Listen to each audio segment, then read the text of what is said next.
Hi everyone, today we'll take a look at a classic Benz, the Mercedes-Benz S-Class made for the 1980s with the internal code W126. This car went out of production 30 years ago. The car is from the era that Mercedes probably built its best cars. So what does this mean after 30 years? Could this still be an interesting car to buy in 2021? And how does the build quality in combination with the age shape this car? This W126 model was the second generation S-Class. The S-Class is the absolute top of the bill when it comes to Mercedes. Many technological innovations debuted on these type of cars. ABS was an innovation that was only available on the S-Class in the early 1980s. Now, all cars are equipped with ABS. Also, this generation was the first to be subjected to crash tests. As always, Bruno Sacco was responsible for the design. Personally, I think this car aged very well. Let's go over some of the attention points together. One more thing. We talk about the technical state of the W126. In fact, this generation was a well-improved version of the first S-Class, which was the W116. Some people call this the last real Benz that Mercedes ever built. There were no cost cuts or too much electronics that could fail for this generation. Let's start with the obvious. The car is more than 30 years old. Mounts, rubbers, pipes, plastics, leather, everything will become more fragile and brittle over time. Even some body parts are past their expiration date.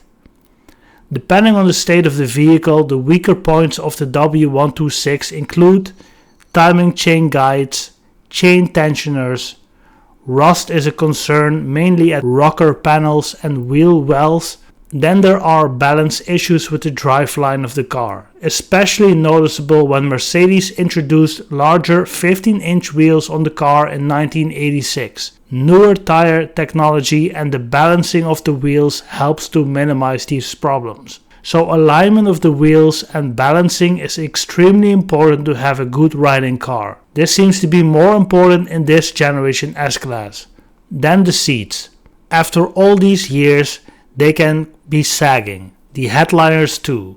Often the dashboard has cracked or broken wood trims due to age. Leather seats from the 80s will often be worn down by now. The good news is that many parts are still available to this day when it comes to this Merc.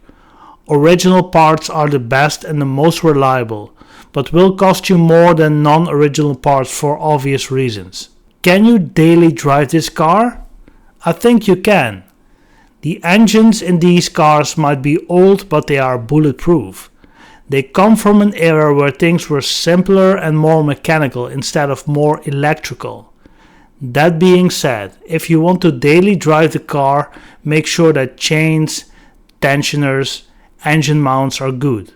Fill up the car with good oil and try to fill the car most often with more premium petrol.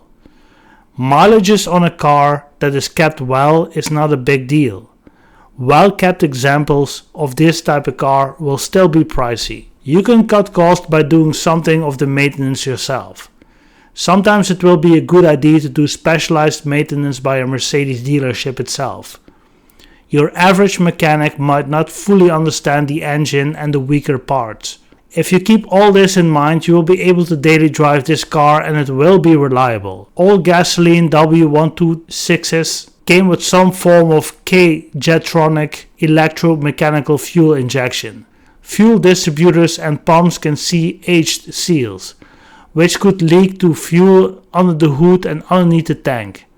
Rebuild kits are readily available and a Bosch pump costs about the same as a W116 gas model, which is the predecessor of this car. Hope this video was useful for you if you're in the process of finding yourself a W126, and I hope I gave you some useful tips.